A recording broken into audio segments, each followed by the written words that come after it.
Hello, welcome to my Edexcel GCSE Statistics higher tier paper from June 2014. On the first page we have all the formula, and you can see it looks quite complicated, but when you get used to using it, it's really not so bad. First question. The graph shows the number of secondary schools in the UK that became academies between April 2011 and April 2012. Okay, April 2011, April 2012. Give two reasons why this graph may be seen as misleading. It's quite common in these questions to show you 3D graphs, 3D bar charts. 3D isn't actually good in the world of bar charts because you're not quite sure where to read it off from. Okay, so one problem with this graph is the fact that it's 3D and hard to read. Another problem is, can you notice it doesn't actually start at 0? So if we did start at 0, somewhere down here maybe, the bars would actually be different sizes. So it's misleading to make you think this is smaller than it actually should be if you start at the proper place of 0. Okay, so they're the two reasons that we're going to give. I'm going to write some text. So 3D, so hard to read. And the other point we just talked at is the vertical scale doesn't start from 0. Two reasons, 2 marks. Moving on. Question 2. Julie and Bevan own a sandwich company. They deliver sandwiches to customers for lunch in each of 30 offices every day. There are a number of customers in each office. Julie wants to make changes to the sandwich menu. She decides to find out the opinions of the customers. Describe the population of the survey. Now, population in terms of statistics means everybody that you're interested in. Okay? If you want to ask people in England, then it's the whole population of England. That is your population for the survey, for instance. Now, we don't care about everyone in England. We don't even care about everyone in the office. All we care about are the customers. And there's a number of customers in each office. So the population is going to be the total of all the customers from all 30 offices. Okay? Because she's the one that she's interested in about what sandwiches they want. Bevan wants to use a census to collect the customers' opinions. Write down one advantage of using a census. Now, a census means that you ask everybody in your population. So that's what's good about it. You get everybody's opinion.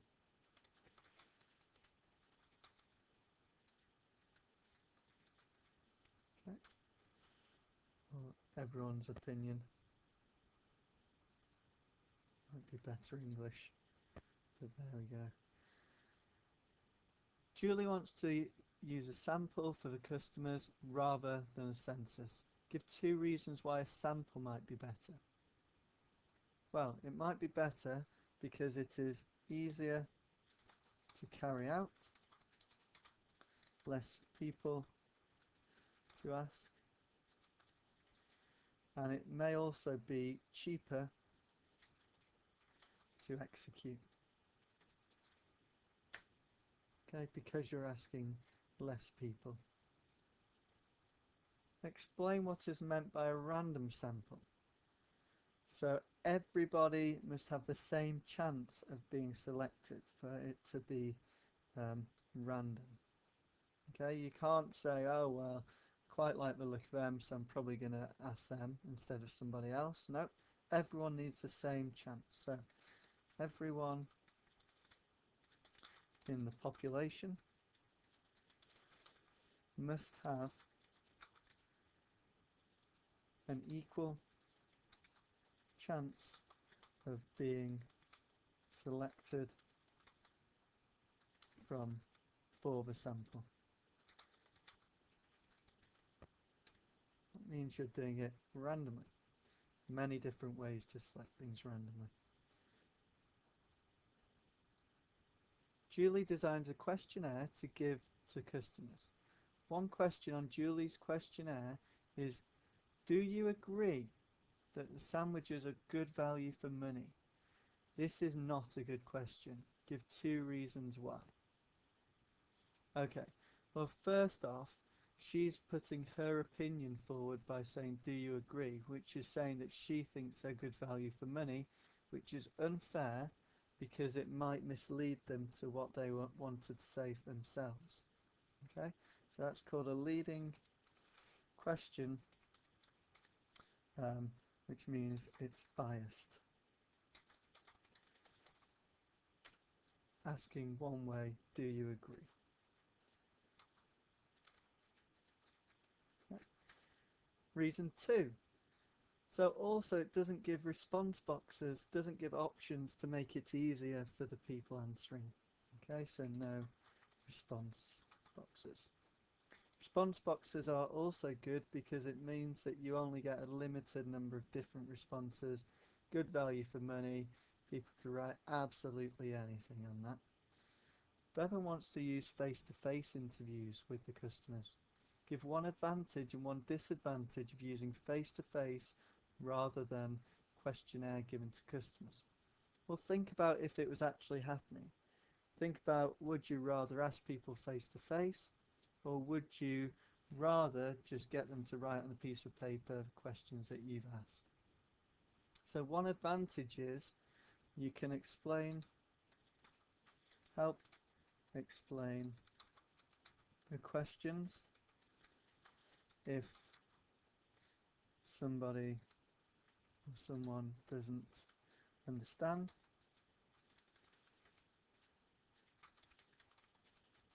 Another advantage might be that you know they're definitely going to answer it if you're there asking them. You can get them to give you an answer. A disadvantage, though, is it will take longer. It takes longer and is more expensive because you've got to pay people.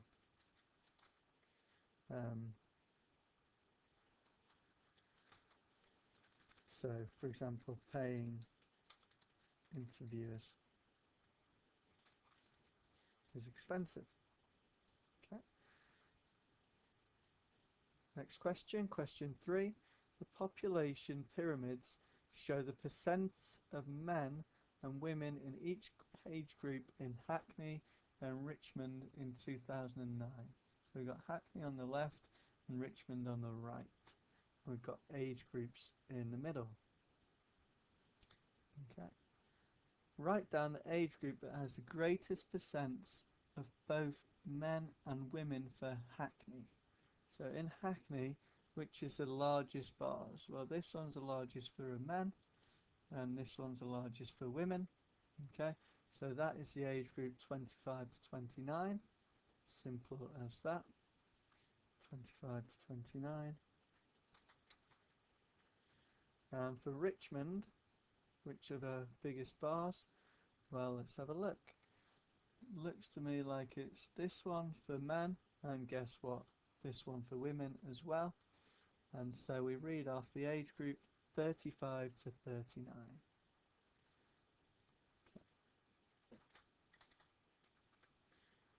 In Richmond, 4% of men and 4% of women are in the same age group. Write down this age group. So we're only looking at Richmond, and we want 4%. Can you see 4% here? So we just want a bar that goes up to that, starting from 0. Men this side, women this side, okay? And guess what? Women are the same as well, 4%. And the age group is 65 to 69. So that's your answer. 65 to 69. Part C.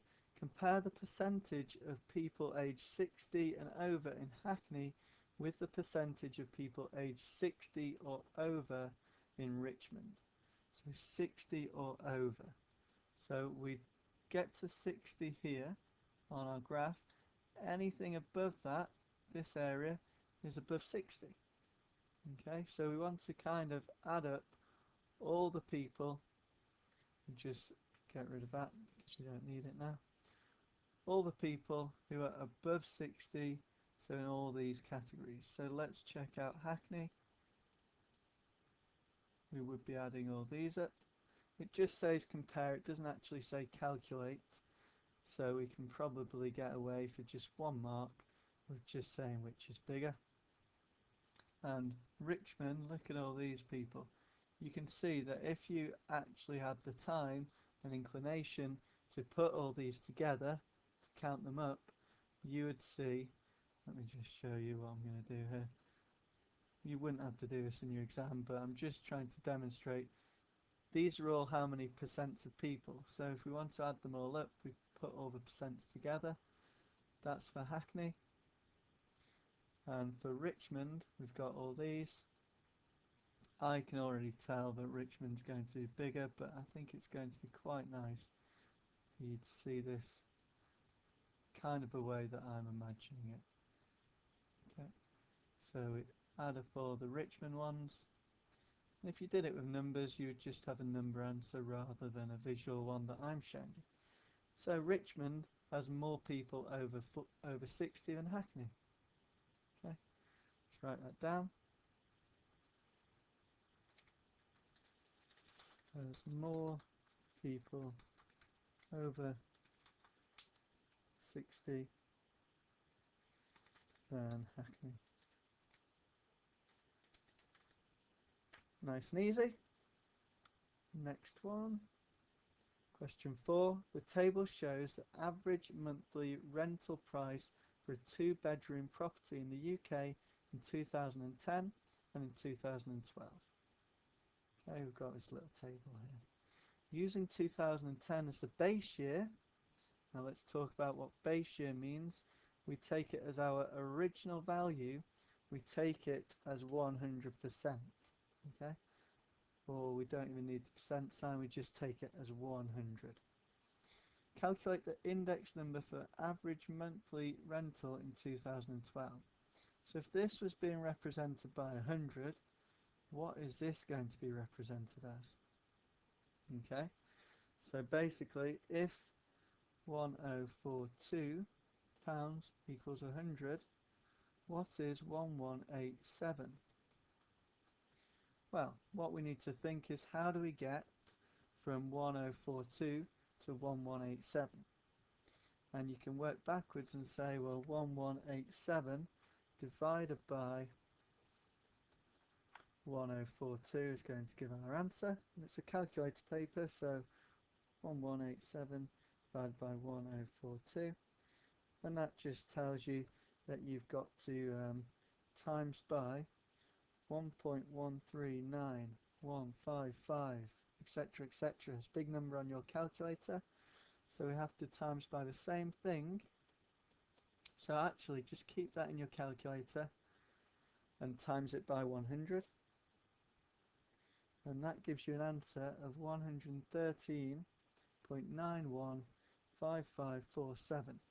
Now you don't want to confuse your examiner giving a massive number, so how about we just say round to 3 significant figures, 9 rounds it up, so 114 to 3 significant figures. Okay, could have gone 113.9, depends how accurate you want to be. Next part.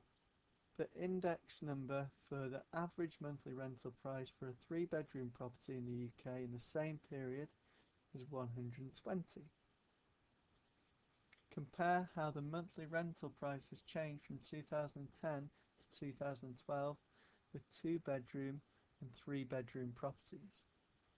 Right, so what this is telling you about 3 bedrooms is that it, instead of being going up to 114, as we've said, it's gone up to 120 here.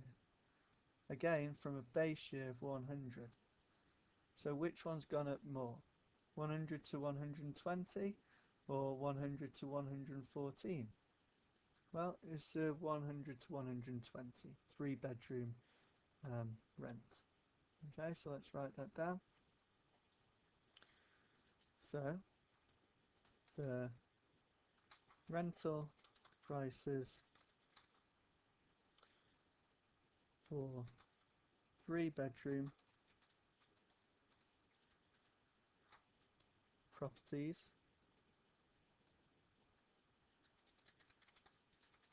in the UK increased more than the rental prices for 2 bedroom properties between 2010 and 2012.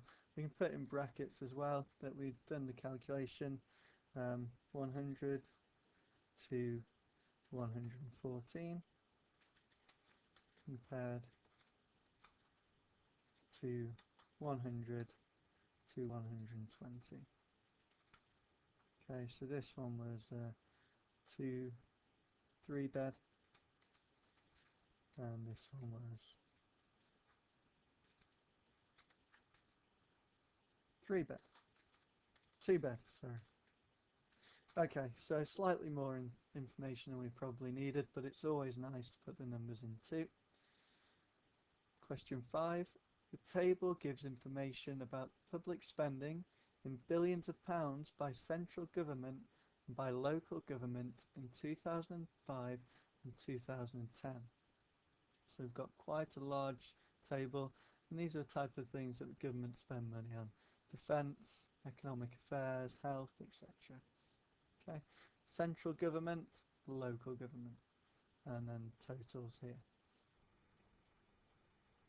Write down the amount spent on health by central government in 2010, and we don't need to change to billions because it's already in billions for us. So health is here, number 7, so it's going to be somewhere in this row, but we want it just for central government, and we want the year 2010. So the year 2010 is over here, central government is here, so we're going to be going to this value of 118.1. 118.1 billion. 1 mark. The largest amount spent by local government is in the same public spending category in both years. Write down this category. So which category for local government is the most spent? So let's have a look at the areas where local government spent a lot.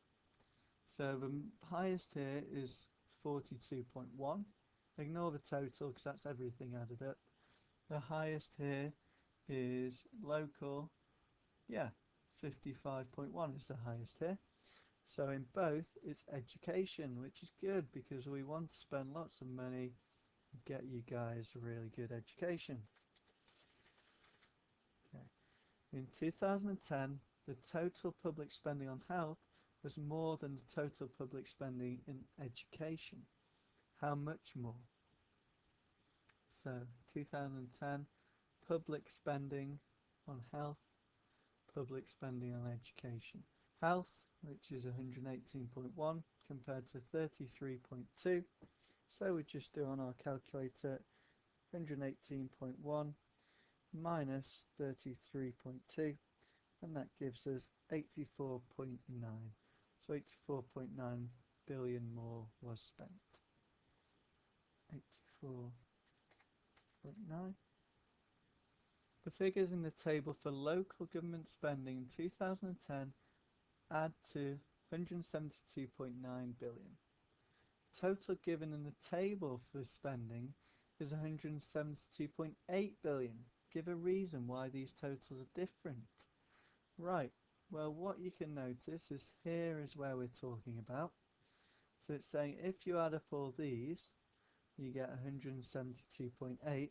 However, the total spending when someone in the government worked it out was 172 2.9.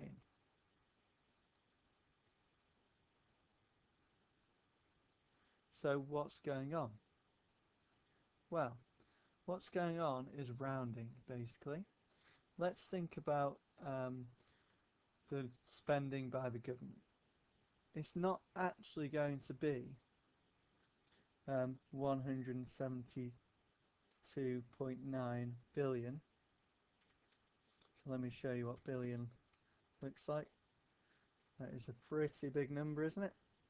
172.9 billion pounds, because 1 billion is 1,000 million, at least in the UK anyway. So we're comparing something that's been rounded to that. Now let's think about what could have been rounded to it. You could have had 17286, some random numbers, right? And that is going to round up to 4 significant figures to our answer. Now in the table, what we've done is we've added up all these values here to get the total. Now these values have been rounded already. So if one has been rounded slightly the wrong way, then you can get your answer going out slightly. And I actually want to just show you a quick example of this, because sometimes it's easier to see something demonstrated than just hearing it explained. So let's imagine that we have 1.24, 1.34. And let's say that somebody gave you these two values and said, okay, add them together and then round them. And someone else said, well, you know what, I've already done this rounded as 1.2 and this rounded as 1.3, so I'm going to just add these two up and I'm going to get 2.5. But over here we're saying, well no, because I'm adding up these two originally and I'm getting 2.58, and then I'm going to round and it rounds up to 2.6. So we've got two different values. So it can be slightly out. So rounding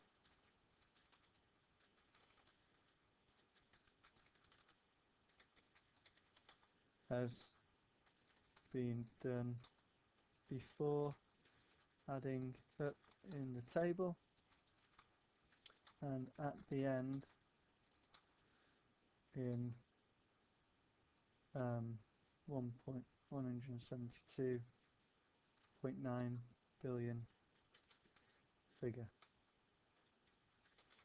Okay, so basically I think you'd get the mark just for saying rounding anyway, but it's nice to kind of explain a little bit more so we know what's going on. Part E. Find the percent increase in the total public spending by central government between 2005 and 2010. So we're talking about total. So let's go back to the table and see what the central government spent in 2005 in total and what they spent in 2010 in total. Okay, so 2005, 359.6, and in 2010, 497.0. So that's what we're trying to compare, total public spending by the central government. So let's write these two figures down. We're talking about going between 359.6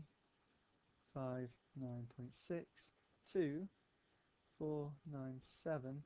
The 0.0 doesn't really matter. So as a percent, we want first as a fraction. So from out of 359.6, we've gone up to 497.0. So if we look at that as a decimal, 497 from 359.6, then we're talking about 1.38209112. Now, that isn't the percent increase yet. By the way, percent increase, if you don't know the formula, original over new and then we have to do something which is take away 1, because that 1 represents 100% that you already started with for 359.6. So we don't actually want that 1. This is the percent increase now.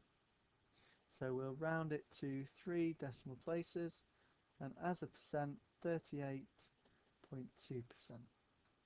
Job done. Next one. Sarika did a survey to find out how many online friends people have. Here are her results. So number of friends, 1 to 80, and there were 29 people who had between 1 and 80 friends, for example.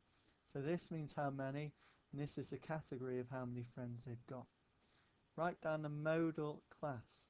Modal is most common. So which category has the most people in it? This one, because it's got 16 people in the category of 81 to 160 friends. Okay, so that's the category, modal class. Using x for the midpoint of each class interval, Sarika found that the sum of f of x was 19875. Calculate and estimate for the mean. So it's already done half of the work for you. If you look back to your formula page, you will see that the mean is achieved by doing the sum of f times x divided by the sum of f, because the sum of f is how many you've got in total. So she's done the hard work for us. She's already found the more tricky one, the sum of f times x. We just need the sum of f, which is how many people we've got. So let's do adding up this column, because these are all our f values. 29, add 16, add 12, add 6, add 5, add 2, and we get 70. So using the formula, we're just going to do a simple case of 9875 divided by 70 on our calculator, and we're going to get 141.0714, etc. Let's just round it to the nearest whole number, which is going to be 141, because 0 doesn't affect it. 141 friends is our estimate for the average. Explain why your answer to I is only an estimate. It's only an estimate because we don't know how many friends these 29 people have. We just know they're between 1 to 80. So it's an estimate because we do not know the original data. Okay, we've had to just guess that they're around the midpoint. No, the original. Another word for the original data is the raw data. We do not know the raw data. Sarika considered using a class width of 20 to find her estimate for the mean. Describe the likely effect of this change on the estimate for the mean. So a class width of 20. Going right back to the data that she collected, between 1 to 80 is a class width of 80. Okay, so if we'd have used a class width of 20, then we would have had 1 to 20, or thereabouts, 21 to 40, 41 to 60, and then 61 to 80. So we would have had 4 different categories just instead of 1. So we would have known how many people in this one, how many in this one, how many in this one. So the smaller your categories get, the closer to knowing whereabouts the actual values are. So we might have found out, well, actually all 29 were in this one. So that would mean that we're using an estimate of, I don't know, 10.5 to guess our mean, instead of an estimate of 40.5 from this one. But not worrying about the numbers too much, just in terms of categories, you're splitting it up more, so you're pinpointing where your points are more. So the effect that it will have is it will be more accurate.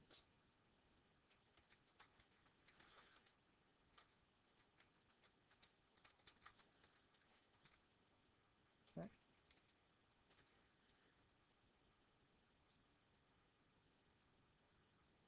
Charles thinks the median is more appropriate than the mean as a measure of central tendency for Sarika's data. Explain why he might think this. Well, let's have a look back and remind ourselves what the data's all about. Number of friends, frequency. Well, what about these people up here who have got loads and loads and loads of friends? They're going to affect the mean. Okay, so he might think, well, I don't actually think people have really got that many friends. They're more like anomalies. So what I'm going to do is I'm going to use a median so it doesn't get skewed by the higher values. Okay, the median will not be affected stroke skewed by the higher values, so any outliers. So that's good. Next question. Here is a list of statistical techniques which you can use to investigate data. From the list above, choose the best technique for each of the following to see if there is a relationship between an athlete's height and their time to run 100 meters. So there's two things that you're investigating. You want to see if there's a pattern, and the best way to do that is with a scatter graph. Okay, so we'll put E for scatter graph, because then we can see the relationship of two variables. B, to compare the central tendency, dispersion and skewness of two distributions. That is a lot of things to show on one measure. Okay, so it's probably something that shows different things all in one go. So I'm thinking about box plots. So comparative box plots means that you've got two different ones. So you might have one that looks like this, and you might have one that looks something like this in the same diagram. So we can compare central tendency, okay, which in this case is the medians, the dispersion, how spread out everything is on both, the skewness, remember I taught you this trick, so the skewness, how skewed the median is to each side of the two distributions. So yeah, so it's going to be A. Next one, to compare different groups within two distributions which are not the same size. Different groups between two distributions that are not the same size. So, if you imagine composite bar charts with percent, it doesn't matter about the size, and you can still compare and see how the percents compare to each other. So that is going to be the answer for this one. B. D.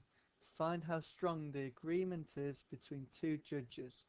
Well, that's definitely going to be Spearman's rank, because Spearman's rank shows you how two different ranks relate to each other. And if you've got two different judges ranking something, that's going to help you compare. E. Compare the performance of a student in an English exam with their performance in a history exam. So that one is probably going to be standardized scores, because you can compare them with the rest of the class. So that's H, and that is our last one.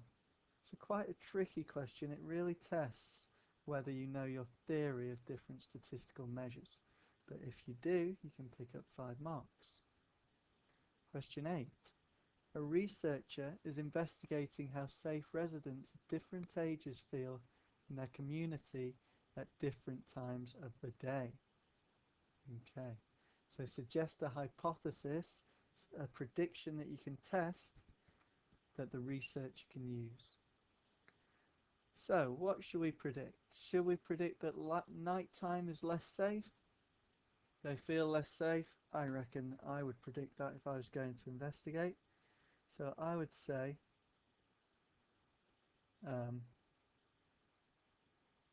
do I would say older people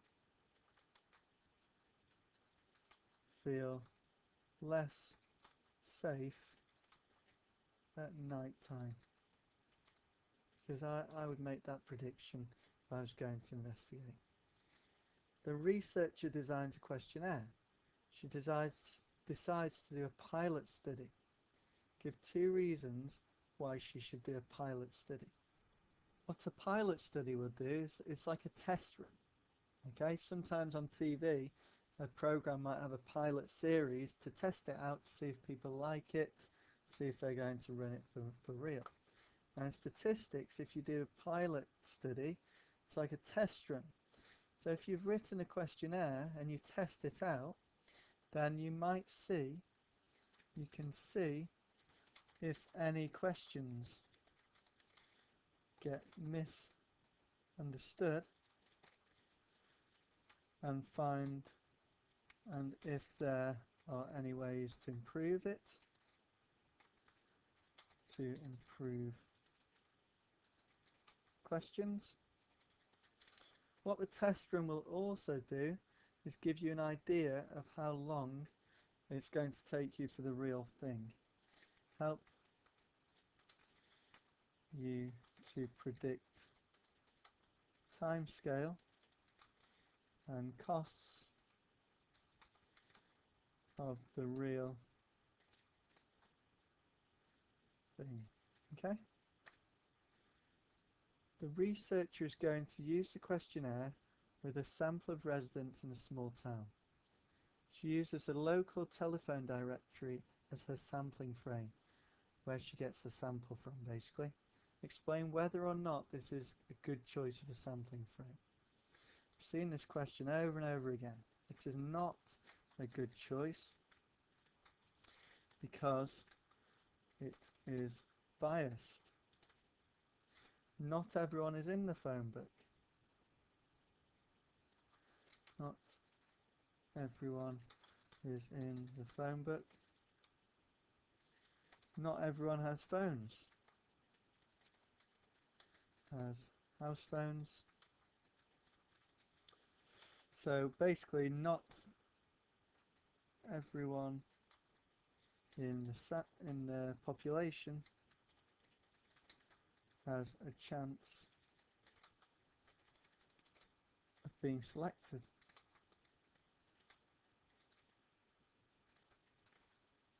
Okay, it's more than enough for 2 marks, and in total we've got 5 there. Moving on. Toby is investigating family spending in the USA and the UK. 2 of his hypotheses are: his first hypothesis, his first prediction, the percent of family spending on housing is greater in the US than in the UK. Hypothesis 2, percentage of family spending on entertainment is greater in the US than in the UK. Toby collects data from the internet, draws these composite percent bar charts that we talked about before. Find the percent of family spending on entertainment in the UK. Entertainment is the sloped lines this way, and we're looking at the USA. So we look up and we find that's the bar that we're talking about. Now we want to know the height of that bar, because that will be in terms of percent. Now can you see that it goes in the middle of these 2 lines? Now if you analyse your key, it goes up in 2s because it takes 5 to get to 10. So this is 66 and 68 above. We want halfway between, which is 67. This is halfway between 72 and 74, so that's 73. So you do 73 minus 67, which gives you 6, and it's in terms of percent. So your answer is 6%. Next question. Explain with reasons whether or not the bar chart supports each of Toby's hypotheses. So, number 1, the percentage of family spending on houses is greater in the USA than the UK. So in terms of housing, we've got it here, and it's a crosshatch one, and look how much bigger this part of the bar chart is in the UK. Okay, so yeah, that one is correct. So let's just put that in words. Explain whether or not. Now it's because it's 4 marks, I'm going to give the numbers as well. Because if it was just 1 mark each, then I wouldn't bother, but we might as well. So it's going from, if we have a look, in the USA, it's going to 47 and 13. So the difference between 47 and 13 is 34%. And for the UK, it's going between 11 and 30, so the difference is 19%. So it's a big difference. Okay, so the USA 34 and 19 for the UK.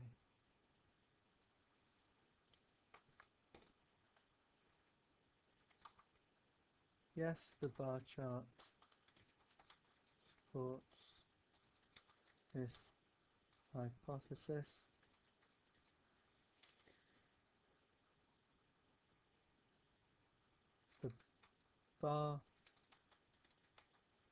The percent spent on housing, so housing is what we're talking about,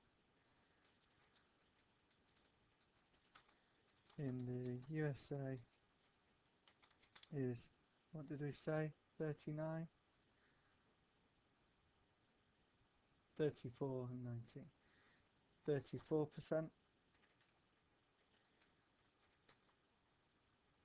which is more than spent in the UK, and that was 19%. So we've given a lot of information there.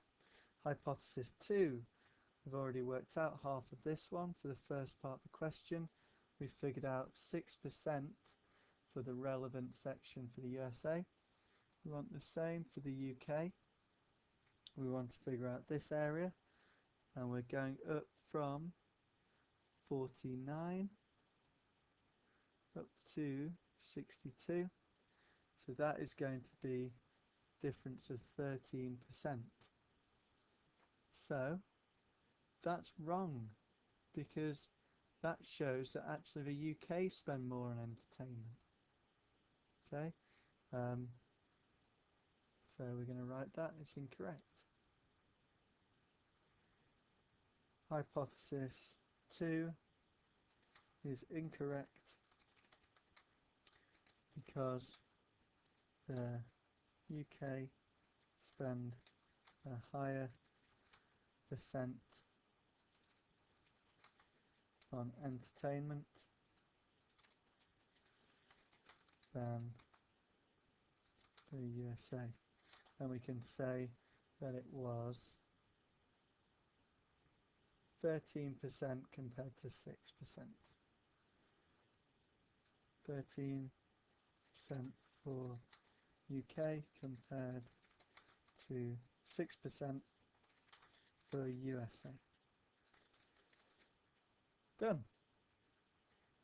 Toby thinks that the composite bar chart shows that family spending on food is more in the USA than the UK. Explain why Toby is not correct. So family spending on food, let's have a little look. So food here, and we've got USA being more percent-wise than the UK.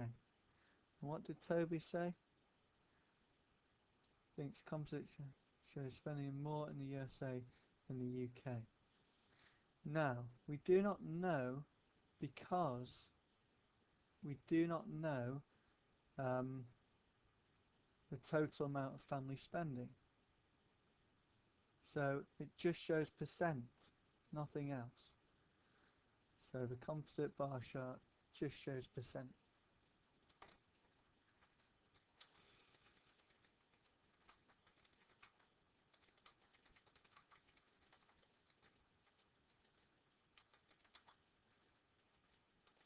We do not know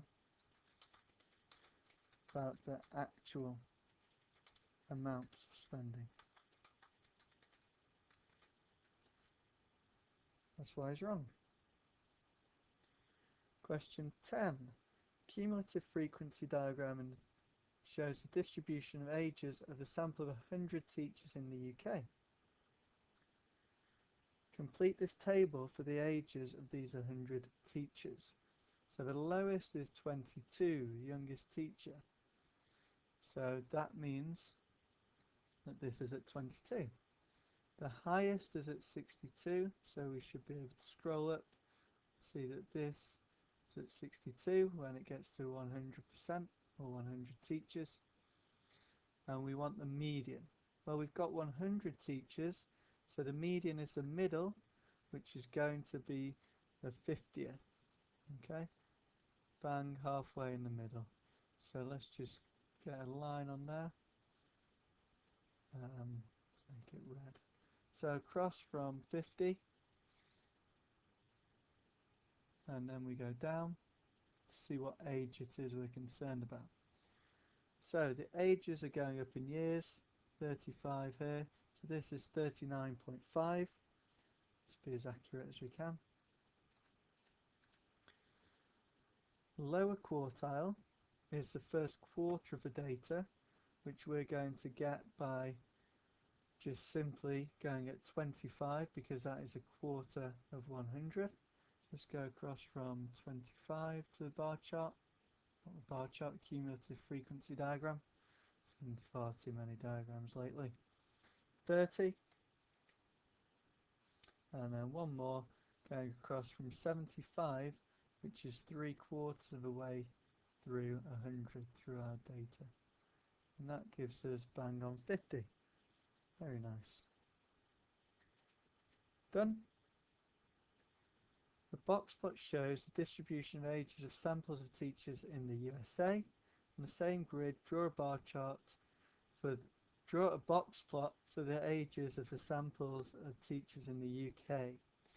So we're basically going to plot these values on, that's all. And why not? Let's use a ruler to make it nice and neat. Okay, so first one we're going to plot is 22.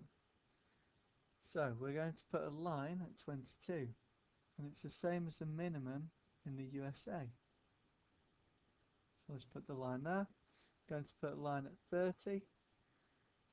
So that goes here. Might as well colour code for the median. This is going to go at 39.5. Accurate as we can be. And the next one is going to go at 50, upper quartile, 50 here. And the highest at 62, which is 1 year younger than in the USA. Now we just complete this diagram by joining the dots, basically. So we make it into a box plot. That's much neater than the ones I usually draw freehand. So yeah, that's why you should use a ruler. Look how much better that looks. On the same diagram we've done that, 2 marks. A head teacher thinks that teachers in the UK are younger than teachers in the USA. Use the box plots to compare distributions of the ages in the UK and the ages of the teachers in the USA. Is the head teacher correct? 4 marks, so we have to give at least 4 points, and remember to answer this question. Is the head teacher correct? So we're going to have to compare 3 or 4 different things. Looking at the median for the UK, it's lower than the median for the USA, so let's write that down straight away. Median for the UK is lower than the median for the USA. It's 1 point. What else can we see? The interquartile range is going to be, for the USA, is it higher or lower than the UK? It's the same. Okay, you could have done that in numbers, but you can either use your ruler or do what I just did. So the interquartile range is the same for both.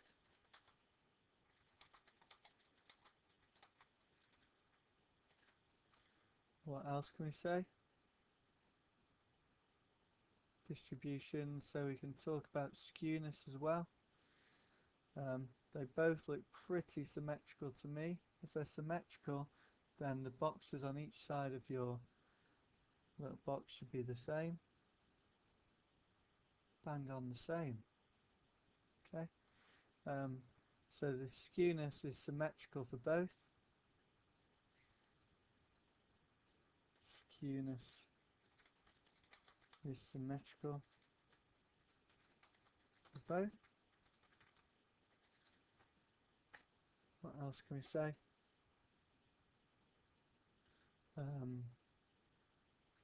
And the minimum is the same for both. Maximum is lower for UK. So min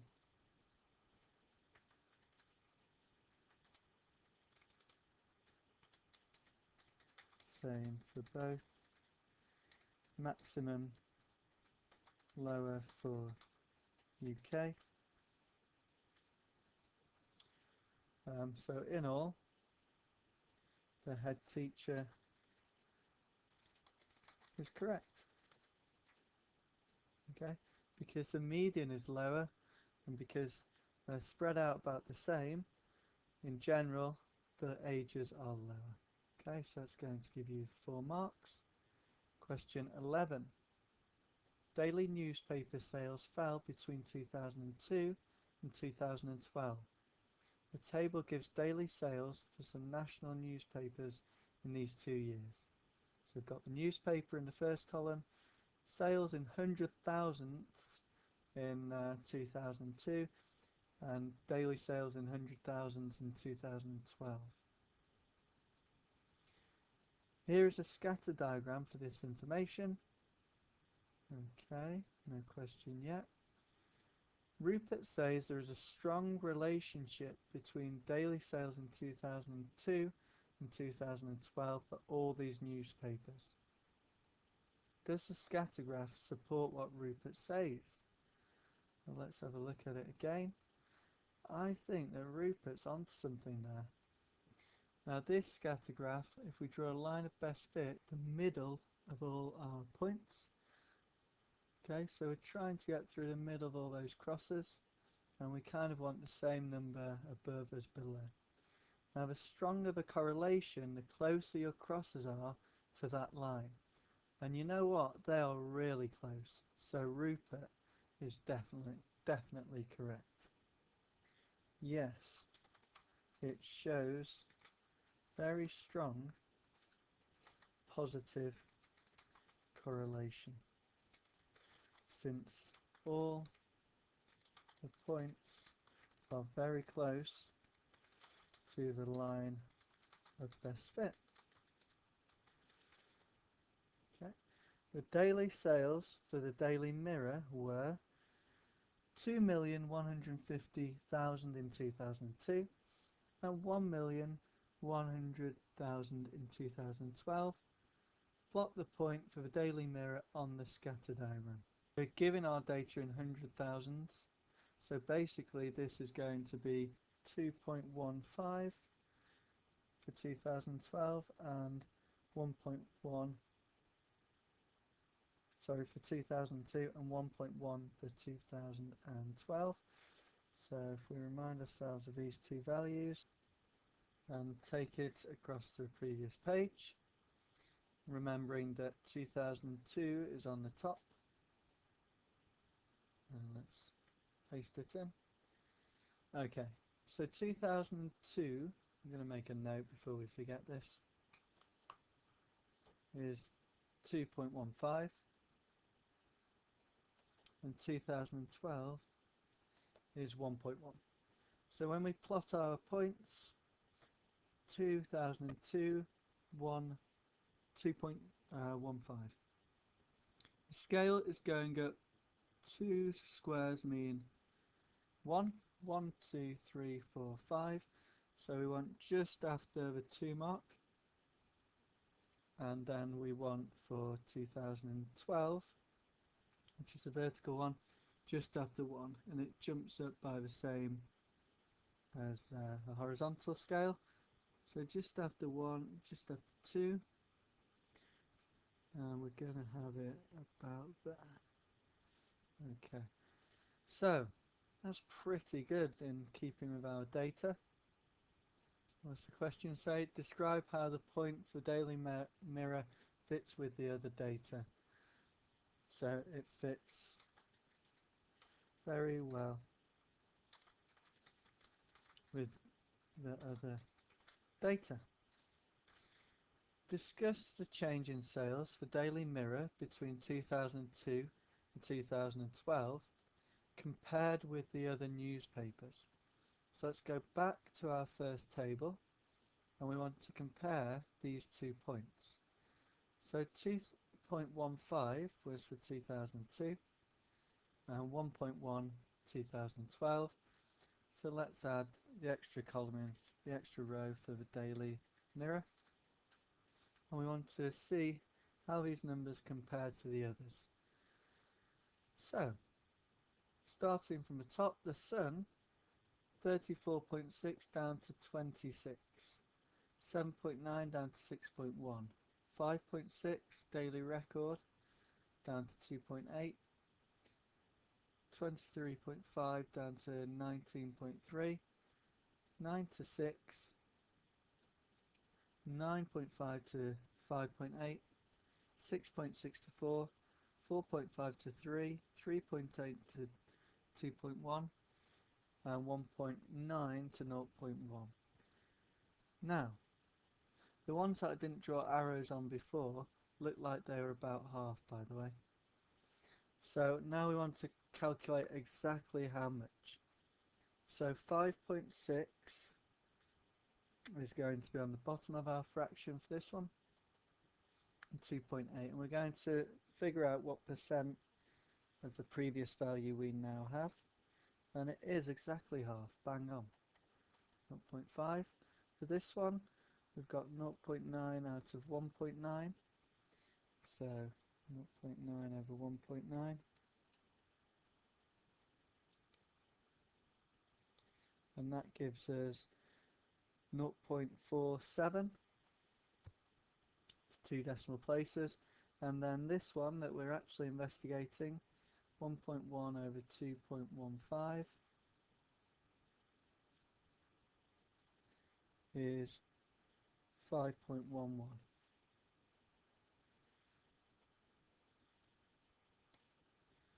or 5.12 when we round. So it's the third biggest drop. The biggest drop is the one that's half, the Daily Record.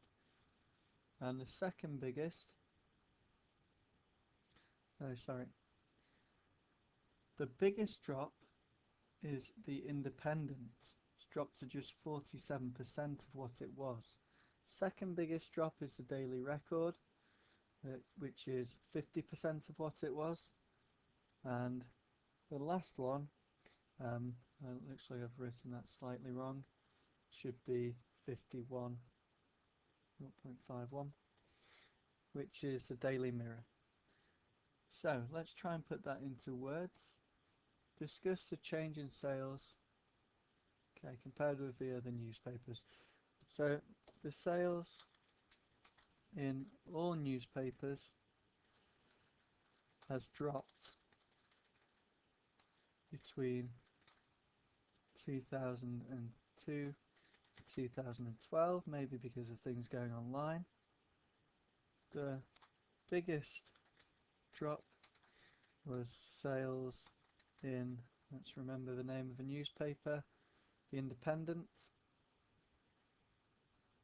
It's much easier in your exam because the pages are right next to each other. Which dropped to, what percent was it?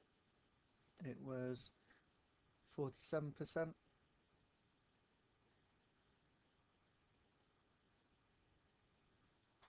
47% of previous. The daily record dropped to 50% of previous.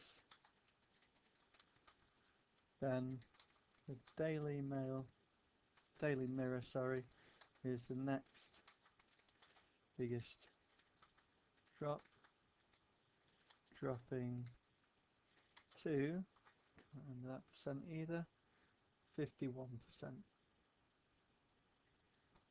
Okay, so given plenty of detail there, 51%. Next question. A scientist wants to estimate the number of fish in a disused canal. He catches a sample of 30 fish from the canal. He marks each fish with dye and then puts them back in the canal. Next day, the scientist catches 20 fish from the canal. He finds that 4 of them are marked with dye. Estimate the total number of fish in the canal. This is actually my favourite part of this course because it's a really cool and clever way to count something that you never thought that you could, at least as an estimate. So let's imagine what's going on. We've got this canal and we've got loads of fish. Let's do them as dots in our canal swimming around. Very clever scientist comes along and he's like, I know what I can do. He pulls out 30 fish. I'm not going to do perfectly 30 dots, okay? And then he lets them back in. So he's put some type of dye on them. So he lets these fish back in, which is good because we want them to enjoy themselves.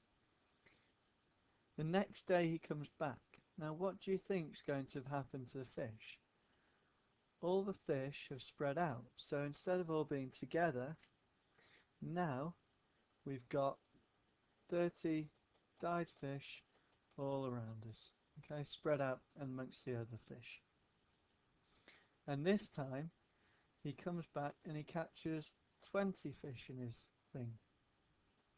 So the 20 fish that he gets out this time, some of them are going to be dyed and some of them are going to be non-dyed. Okay, so some non-dyed,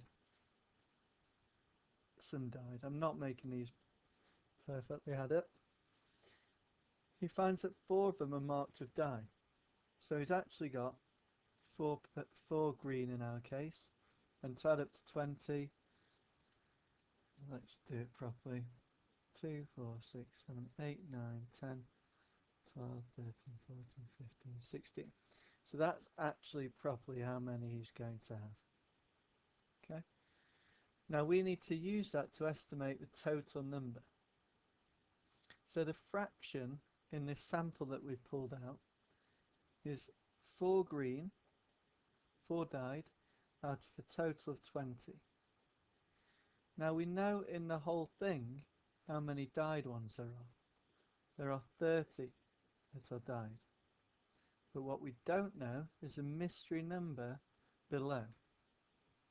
Now you would assume statistically that the percent here of dyed fish is the same as the percent in the whole canal if they've spread out. So this fraction should be the same as this fraction. So it's a question of equivalent fractions. So to get from 4 to 30, we have to divide 30 by 4 to see what we do, and we times by 7.5.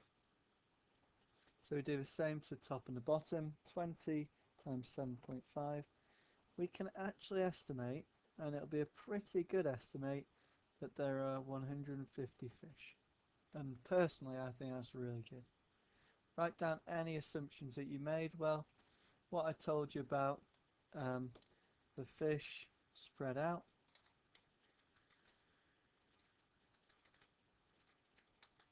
but mainly the fraction or the percent of fish, of died fish in the sample is the same as the total percent of died fish in the canal. Okay, hope the friends still like them even though they've been dyed green, but they're fish, they probably won't mind. Moving on anyway. 13. The total number of hours in sunshine in Combourne was recorded each quarter over 3 years. So you can see 2009, 10, 11. And we've got 1, 2, 3, 4 from each year. Time series graph shows results. Got hours of sunshine at the side, year and quarter along the bottom. Trend line has been drawn for us, it's very kind. We can see the trend line here. Okay, and we want to work out the average seasonal effect for quarter 2. So we look at quarter 2 in each of the 3 cases that we've got. And what we want to do is we want to find the difference between the trend line and the actual quarter 2 result for each period. Okay, so we want to find these as numbers. So we are doing maths after all. So we go from here, which is going to be, let's figure out a scale, they're going up 20 at a time, 440, up to here, which is going to be 640. So the first one has gone up by 200. Next one, it's from 420 this time, and it's up to 720. So it's gone up 300. Final one starts from, looks like 400 on the nail, up to 620. So it's gone up by 220. So the things that we want to find the average for are these numbers, 200, 300, 220. So that's what we're going to do. There's 3 numbers, so you add them all up and divide by 3. And you can do it on your calculator. There's no point risking doing things in your head or on a paper method. You've got your calculator, so use it. Divide by 3. That gives us an answer of 240. Okay, so that's the average seasonal variation. B. Use your answer to part A to predict the total numbers of hours of sunshine in quarter 2 in 2012. So, quarter 2, 2012 here. We know where the trend line takes us, but we know that actually we're going to jump up by a certain amount from a trend line. The amount that we're going to jump up is by 240. Okay, because it's the average of these, just to do an estimate. So we want to jump up by 240. We're currently on, let me read this off, it looks like 380 to me. No, it was 360, it's just it's drawn a little bit dodgy to be honest. It's very hard to tell. Let's go 370. Tough call, but there'll be a margin for your answer. So 370 plus 240 is going to take you up to 610. Which is going to be here. And you can see, like before, there's this difference. Okay, so we're kind of predicting that the graph will carry on and do something like this, for example. No, we don't know exactly. Something like that. Right, so that's our answer, 610. 2 marks. Next one. Question 14. Skylights is a company that makes fireworks. Sampling is used to test the fireworks when they are set off. Okay, so you test the fireworks, see if they're working okay. Explain why sensors would not be used. Now when you get this, it makes perfect sense. You sell fireworks ready for people to take home or take wherever and set off themselves. Now a sample would take some of them and test them before they sell them. A census would take all of them. So you've got all your fireworks ready to sell, and then what do? You let them all off.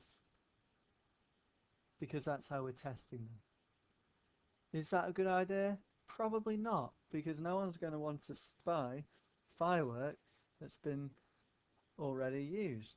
Okay? So that would mean setting off all the fireworks so they would not be able to sell any. Not a great idea at all. Okay, so perfectly sensible reason. One day the company makes 3,000 of the same type of firework. A systematic sample of 1% is going to be taken for testing. Describe in detail how this sample should be selected. Okay, so the key things are we've got 3,000 fireworks and we want 1%. So let's first off calculate how many we want in our sample. So 3,000 equals 100%. So divide by 100, 30 equals 1%. So we want 30 in sample. Okay. Now systematic sample means that we've got a process for selecting them. And what we do is we number them all, and then we pick out 30 in even gaps spread throughout the data. So let's put that into words. Number all the fireworks 1, 2, 3,000. Select the... Okay, now if we want 30 from 3,000, then we want to pick them every 100 fireworks.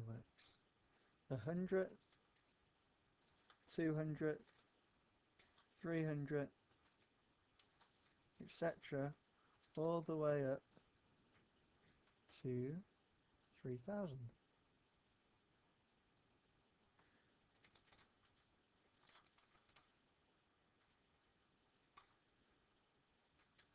To 3,000. Going up 100 a time to pick out 30 fireworks. Done.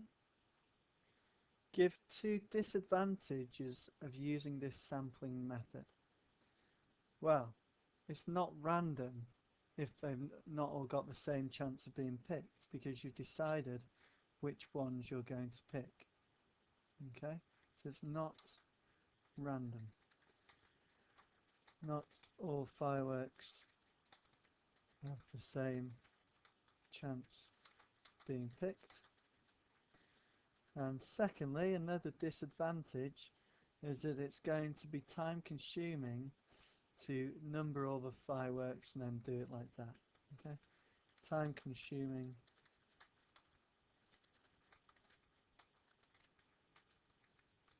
Fireworks, etc. Okay. Question 15. A farmer supplies both free-range eggs and barn eggs. 45% of eggs are free-range. The rest are barn eggs. So that's why you've got a 0.45, 45% chance of selecting free-range, which means that you've got a 0.55 chance of selecting barn eggs, because they must add up to 1. An egg cannot be sold when it does not meet a particular standard. 5% of the free-range eggs cannot be sold. So again, 5%, 0.05 cannot be sold. All the others can be sold. They must add up to 100%, so 95% more, 0.95. 8% of the barn eggs cannot be sold. So 8%, if we're in the barn eggs, cannot be sold. so 0.92 can be sold, so that they add up to 1. Complete the diagram. We did it as we were going along. One egg is selected at random. Find the probability that it cannot be sold. So cannot be sold are the top one and the third one down. Okay, so we can either go along this route, free range, and then free range and then cannot be sold, or barn and then cannot be sold. So we want to know the probability here, we want to know the probability here, and then we want to add them together. So the probability that it's free range and then can't be sold is going to be 0.45. You times along the branches of the tree diagram, 0.05. Do it on my calculator, and you get 0.0225. Same thing here, 0.55 times 0.08. 0.55 times 0.08 on my calculator, and you get 0.044. So we want the probability of this or this happening. So whenever it's an or, you're going to add. So add the two things together, and you get a probability of 0.0665. Job done. Okay, or 6.65%. However you want to give your answer, it's up to you. One of the eggs cannot be sold. One of the eggs that cannot be sold is selected at random. Find the probability that it is a free range egg. So all the ones that cannot be sold are here and here. Okay, so the total probability of those that cannot be sold is 0.0665. Okay, so our probability is going to be out of that because we do not care about all the rest. Now we want to know free range out of that. So how many of this was down to free range? So let's go back and remember. The free range, we're here, so 0.0225. And you're going to want your calculator for this for sure. So we want 0.0225 divided by 0.0665. That gives you an answer of, as a fraction, 45 over 133, which you could leave as your answer, or you can round it as a decimal, 0.338 to 3 decimal places. Okay, moving on. Question 16. The table gives information about the birth weights, and we're using X to represent the birth weights of 145 elephants. Complete the histogram for this information and label the axes. You may use the extra columns in the table. Okay, so no labels at the minute, so let's put the labels on first. Birth weight in X kilograms is along the bottom. Okay, so birth weight, calling it X, and it's in kilograms. What's going to go up the side? Well, that's going to be frequency density, not frequency. It would be frequency if it was a bar chart, but this is a histogram where the area represents frequency. And every time I do these questions, I've been drawing that on to remind you that on a histogram we've got frequency, we've got class width, or just width, W, and we've got frequency density. So let's use these columns. The class width is the easy one because it's just how wide these are. If you're going from 20 to 60, it's 40 wide. 60 to 90, 30. 90 to 110, 20. 110 to 130, 20. 130 to 160, 30. 160 to 200 is 40. Okay, now the mystery thing over here, frequency density, these two are going to times together to get that, aka this is going to divide by that to get this. Okay, so frequency divided by the width gives you the height, frequency density. So let's start off on our calculator. 6 divided by 40, 0.15. 33 divided by 30, 1.1. 40 divided by 20, that's just going to be 2. 37 divided by 20, that's going to give you 1.85. 24 divided by 30, it's going to give you 0.8. And 5 divided by 40, that's going to give you 0.125. Right, so now the biggest value we go up to is 2, so we can start to think about our scale for frequency density. So we've got 1, 2, 3, 4, 5, 6 going up. If we're only going, oh actually the scale's already been decided for us, sorry, look. So whatever this height is, the first one, that is 0.15. Okay, so we know for sure that's 0.15. We start at 0. So each little square going up, if 3 of them make 0.15, then each little one is 0.05. So we know our scale. So to here, it's a bit of a dodgy one. That's 0.25, that's 0.5. So that means that this is 1, this is 1.5, this is 2. That's actually what I was going to suggest. Anyway, now let's check the next one. 1.1, yeah, that's correct, because it's gone up by 0.05 twice. Now we need to draw the rest on ourselves. Let's get our rectangle tool. The next one is from 90 to 110, and it's going to go up to 2. 90 to 110. So here's 90, here's 110. It's going to go up to 2. Excellent. Next one is going to be up to 0.85, and it goes from 110 to 130. Okay, so 1.85 to 130. So this is going to be 885 and up. Remember, each little square is 0.05. Next one, 130 to 160, it goes up to 0.8.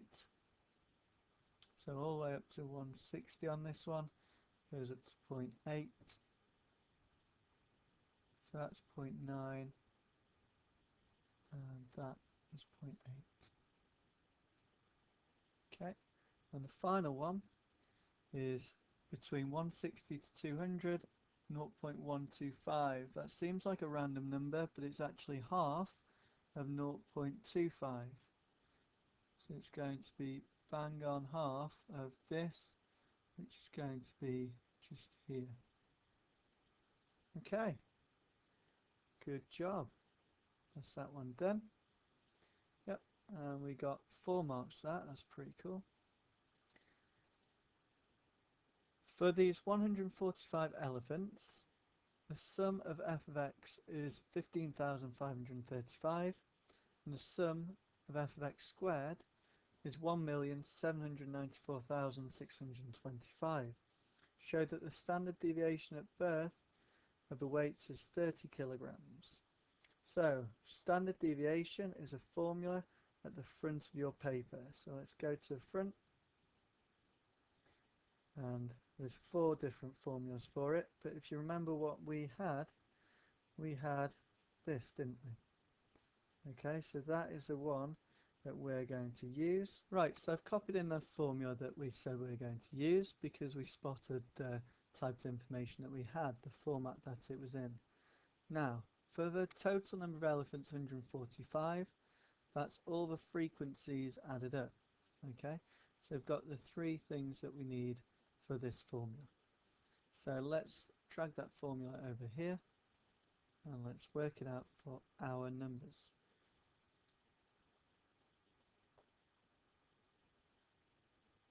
So we've got big brackets, you can have them in or not, it just means that we square root everything inside there. The sum of f of x squared, here it is, 179, might not have left myself enough space, but we'll see, divided by sum of f, we've just said that's 145, minus, brackets here are very important, sum of f of x, which is 15535, over, divided by, sum of f, which again is 145. That's all squared. And then, because I just robbed the bracket, we need another one there. So, get your calculator. Using the square root button and your fraction button, let's make it look exactly the same as that. 179.4625 over 145 minus brackets 15535 divided by 145 squared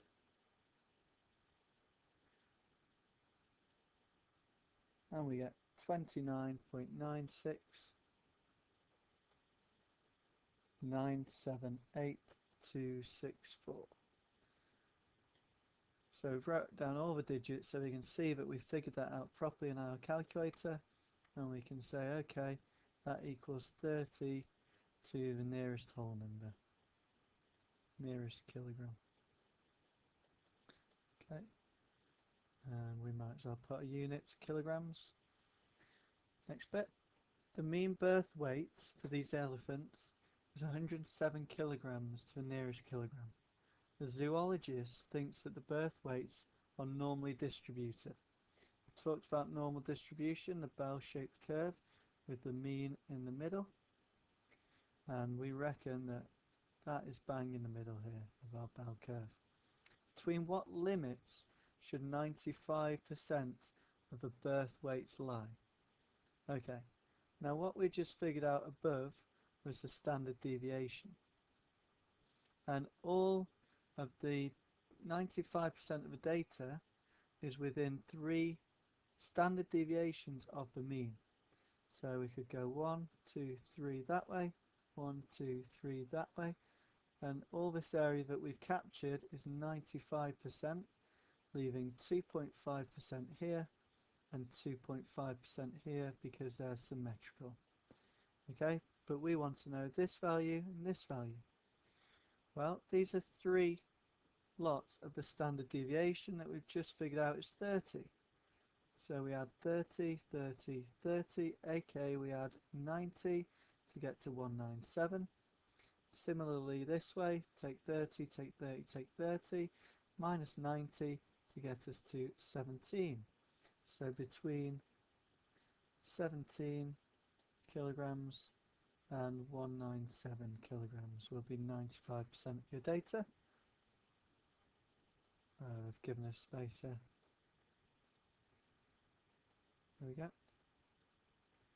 Comment on whether or not the zoologist is correct. Give reasons for your answer. Let's check back at the histogram. See if there's any information too far. 17 and 197. I'm going to have to write these down. Well, 17 is less than 20. So his assumption's gone wrong somewhere, because we don't have any data around 17. Okay? So he is wrong. According to the normal distribution model, we should have 2.5% of data below 17. However, the table shows all of the data is above 20. Okay, so he is incorrect, I'm afraid. That's the reason why. 17. Comfy Cabs always has 5 taxis working at the same time. Each working taxi is either available or not available, on or off, yes or no, 1 or 0. At any time, the probability that a taxi is not available is 0.4. Write down the probability that the taxi is available. Only 2 options, so it's going to have to add up to 1 in total, so you need 0.6. Find the probability that all 5 taxis are not available at the same time. Okay, so probability of not available is 0.4. For 1, for 2, times by 0.4 again. For 3, times by 0.4 again. 4 times by 0.4 again. 5 times by 0.4 again. You get my drift, okay? But a nicer way to do this, a better mathematically way to get the same answer, is to say, well, that's 0.4 times by itself 5 times. So in my calculator, I'm going to put 0.4 to the power of 5. I'm going to get the answer of 0.01024. No point in rounding, that'll do. Part C, find the probability that exactly 2 of the 5 taxis are available at the same time. Now, we use P for the probability of something that we want, a success. Okay, so P equals on time probability, and that we said was 0.6. So Q equals not on time, which was 0.4 probability of. So we want 2 P's, okay, so P times P squared, and 3 Q's, Q cubed. So can you see that it's going to be this one that we need? Okay, so we need 10 P squared Q cubed. 10 times by 0.6 squared times by 0.4 cubed. That's going to give us, on our calculator,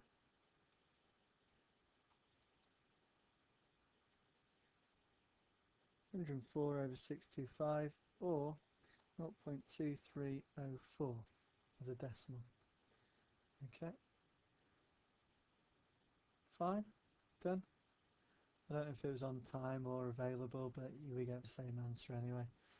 The Smith family need 2 taxis at the same time to take them all to the airport.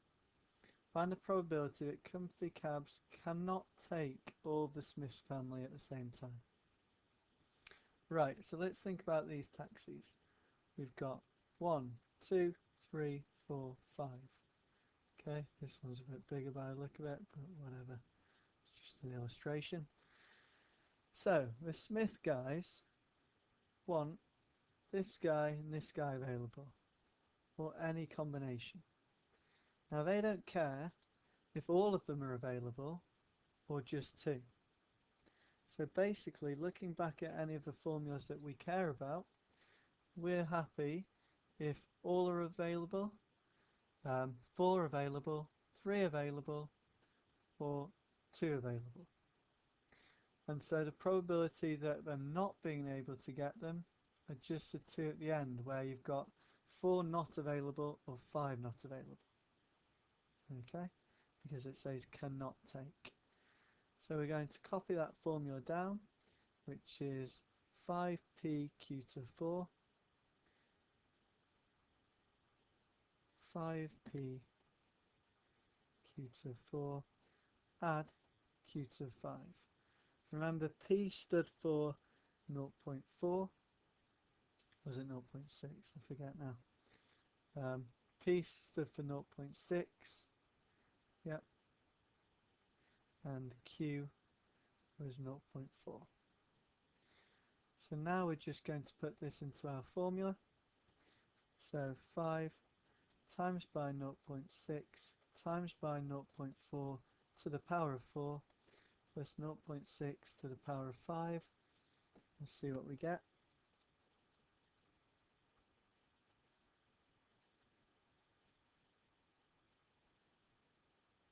Done that the wrong way around. Scrap that, go back.